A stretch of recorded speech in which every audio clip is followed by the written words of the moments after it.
Welcome to Shivagita. Last episode chapter 7లో death secrets తెలుసుకున్న శ్రీరాముడు ఇప్పుడు శివుడిని లైఫ్ గురించి ఒక సాలిడ్ క్వశ్చన్ అడిగారు. శ్రీరాముడు అడిగారు, స్వామి, మీరు సర్వవ్యాపక అని చెప్పారు. మీరు ప్రతి అణువులో ఉన్నారు, ప్రతి చోట ఉన్నారు అని తెలుసు. కానీ యాజ్ ఎ హ్యూమన్ నాకు ప్రతి చోట మిమ్మల్ని చూడడం కష్టంగా ఉంది. నేను ఆర్డినరీ వస్తువులని చూసినప్పుడు మిమ్మల్ని ఫీల్ అవ్వలేకపోతున్నాను. మీ సిగ్నేచర్ ఎక్కడ ఉంది? ఏ వస్తువులలో మీ పవర్ మ్యాక్సిమంగా ఉంది? నేను వాటిని చూసినప్పుడు వెంటనే మిమ్మల్ని గుర్తు చేసుకునే విధంగా ఒక చీట్ కోడ్ చెప్పండి. అప్పుడు మన శివుడు చిన్న స్మైల్ ఇచ్చి ఒక మైండ్ బ్లోయింగ్ ఎగ్జాంపుల్ చెప్పారు. రామ, కరెంట్ ఇల్లంతా ఉంటుంది, వాల్స్ వైర్స్లో ఉంటుంది.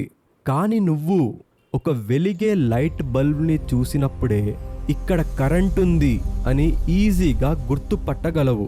అలాగే ఈ ప్రపంచంలో ఎక్కడ ఎక్సలెన్స్ ఉందో, ఎక్కడ పర్ఫెక్షన్ ఉందో అక్కడ నేను స్పెషల్గా ఉన్నాను. వాటినే విభూతులు అంటారు. విభూతి అంటే జస్ట్ బూడిద కాదు ఫ్రెండ్స్, దీని అర్థం దేవుని పరమ మహిమ. ఫ్రెండ్స్, ఇవాళ మనం శివుడి అడ్రస్ నోట్ చేసుకుందాం. ఎక్కడ వెతికితే శివుడు ఎగ్జాక్ట్గా దొరుకుతాడు. శివుడు తన లిస్ట్ ఆఫ్ గ్లోరీస్ చెప్తున్నారు, నోట్ చేసుకోండి. నదులలో నేను గంగా, ఎందుకంటే గంగా రిప్రజెంట్స్ అల్టిమేట్ ప్యూరిటీ. పర్వతాల్లో నేను మేరు మరియు హిమాలయాస్ అంటే ఏంటి? Ultimate stability. ఎంత పెద్ద తుఫాన్ వచ్చినా స్టాండ్ స్ట్రేట్ అండ్ చిల్. మంత్రాల్లో నేను Om, the source of all sound, the vibration of the universe. మృగాల్లో నేను సింహం. ఒక అడవికి రాజు ఎవరు అని అడిగితే సింహం పేరు చెప్తాం. ఆ ఫియర్లెస్ ఎనర్జీలో నేను ఉన్నాను. ఇంకా శివుడు అంటున్నారు, రామ, నన్ను పూజించిన వారిలో, నా భక్తుల్లో ప్రియమైన వారు ఎవరంటే అది విష్ణువు. ఫ్రెండ్స్, దీని అర్థం తెలుసా? విష్ణువు శివుడి విభూతి మరియు శివుడు విష్ణువు విభూతి. దీని అర్థం ఇదే, హరిహర తత్వం. బయట కొంతమంది ఫ్యాన్ వార్స్ చేస్తారు, శివుడు గొప్ప, విష్ణువు గొప్ప అని. కానీ మనం ఒక్కటే. సో రామ, ఎక్కడ నీకు పవర్, స్ట్రెంగ్త్ లేదా ఎక్సలెన్స్ కనిపించినా కేవలం ఆ వస్తువును మాత్రమే ఆరాధించకు, దానిలో ఉన్న నన్ను ఆరాధించు. ఇప్పుడు శివుడు అసలు సిసలైన యూనివర్సల్ పాస్వర్డ్ ఇస్తున్నారు. రామ, ఈ ప్రపంచమంతా 5 ఎలిమెంట్స్ అంటే పంచభూతాలతో చేయబడింది. నీరు, నిప్పు, గాలి, భూమి, ఆకాశం. ఈ బాడీ కూడా అవే 5 ఎలిమెంట్స్తో తయారైనది. ఈ 5 ఎలిమెంట్స్ని బ్యాలెన్స్ చేసి కంట్రోల్ చేసే రిమోట్ కంట్రోలర్ ఏదైనా ఉందా? ఎస్, అదే పంచాక్షరి మంత్రం. ఓం నమ శివాయ. నా పృథ్వీ, ఎర్త్, సాలిడ్ ఫోర్స్. ఇది మన బాడీలో బేస్కి స్టెబిలిటీని ఇస్తుంది. మా జల, వాటర్, లిక్విడ్ ఫోర్స్, మన ఎమోషన్స్ ఫ్లో. షి, అగ్ని, ఫైర్, ట్రాన్స్ఫార్మేషన్ ఫోర్స్, మన డైజెషన్, ప్యాషన్, ఎనర్జీ. వాయు, ఎయిర్, లైఫ్ ఫోర్స్, మన బ్రెత్, మూమెంట్. ఆకాశ, స్పేస్, కాస్మిక్ ఫోర్స్, మన మైండ్, కాన్షియస్నెస్. శివుడు అంటున్నారు, రామా, ఎవరైతే ఈ మంత్రాన్ని ఫోకస్తో జపిస్తారో వాళ్ళు డైరెక్ట్గా ఈ ఎలిమెంట్స్తో మాట్లాడుతున్నారు. మీ బాడీలో ఉన్న పంచభూతాలు యూనివర్స్లో ఉన్న పంచభూతాలతో సింక్ అవుతాయి. నేచర్ ఆటోమేటికల్లీ వారికి సపోర్ట్ ఇస్తుంది. You become the master of your own elements. ఈ మంత్రాన్ని ఇంకా పవరప్ చేయడానికి శివుడు ఒక బూస్టర్ ఇచ్చారు, అదే భస్మం.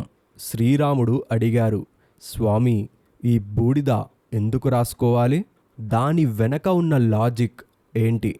శివుడు అన్నారు, రామా, ఇది జస్ట్ ఒక ఆర్డినరీ వైట్ పౌడర్ కాదు. ఇది అగ్ని వీర్యం, ది ఎసెన్స్ ఆఫ్ ఫైర్. అగ్ని అన్ని వస్తువులని శుద్ధి చేస్తుంది. బంగారం ప్యూర్గా కావాలన్నా, వంట చేయాలన్నా అగ్ని కావాలి. ఆ అగ్ని నుండి ఫైనల్గా కంప్లీట్గా ప్యూరిఫై అయ్యి మిగిలేది భస్మం. ఇది భూమి మీద ఉన్న ప్యూరెస్ట్ సబ్స్టెన్స్. దీన్ని ఇంకా డెస్ట్రాయ్ చెయ్యలేరు, ఎందుకంటే అది ఆల్రెడీ డెస్ట్రాయ్ అయ్యి ప్యూర్ ఫామ్లో ఉంది కాబట్టి. రామ ఎవరైతే నుదిటి మీద భస్మం పెట్టుకొని ఓం నమః శివాయ అంటారో వారిని యమదూతలు కూడా టచ్ చెయ్యలేరు. భస్మం ఈజ్ ఏ స్పిరిచువల్ ఆర్మర్, అంటే ఒక వజ్ర కవచం. ఇంకా శ్రీరాముడు ఒక ప్రాక్టికల్ డౌట్ అడిగారు. స్వామి, చాలామంది తెలిసో తెలియకో ఎన్నో పాపాలు చేస్తారు. వాటికి ప్రాయశ్చిత్తం ఏంటి? ఎన్ని యాగాలు చేయాలి? ఎన్ని ఉపవాసాలు ఉండాలి? అప్పుడు శివుడు ఇలా అన్నారు, నామస్మరణ చాలు రామా అని. రామా, ఊహించుకో, ఒక పెద్ద ఎండిపోయిన అడవి ఉంది. దాన్ని నరికేయడానికి చాలా సంవత్సరాలు పడుతుంది. కానీ ఆ అడవిని భస్మం చేయడానికి ఏం కావాలి? ఒక నిప్పు రవ్వ, సింగిల్ స్పార్క్ ఆఫ్ ఫైర్ చాలు. అలాగే కోటి జన్మల పాపాలు కాల్చడానికి ఒక్కసారి శివ అనే నామం చాలు. Just chant it once with feeling. కేవలం ఒక్కసారి భావంతో స్మరించండి.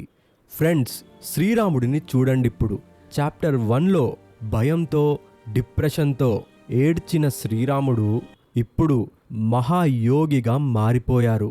ఆయనకిప్పుడు పాశుపతాస్త్ర వచ్చింది, ఆత్మజ్ఞానం వచ్చింది, పంచాక్షరి మంత్రం వచ్చింది. కానీ ఇంకా కొన్ని రహస్యాలు ఉన్నాయి. శ్రీరాముడికి మంత్రం దొరికింది, కానీ మూర్తిని ఎలా పూజించాలి? శివలింగ రహస్యం.